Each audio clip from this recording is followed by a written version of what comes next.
How to download Python? Download Python. First, you should download Python for free on Windows, Mac OS, and Linux. Let's see how.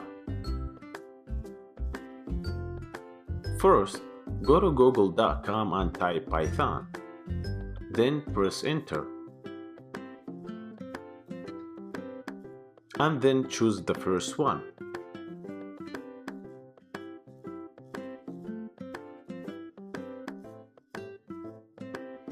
And then put the mouse on downloads and choose your operating system, either Windows or Mac or either Linux. If you have Linux or Macintosh, it should be already installed on your computer. But you have to make sure that 3.6 or more, the newest version.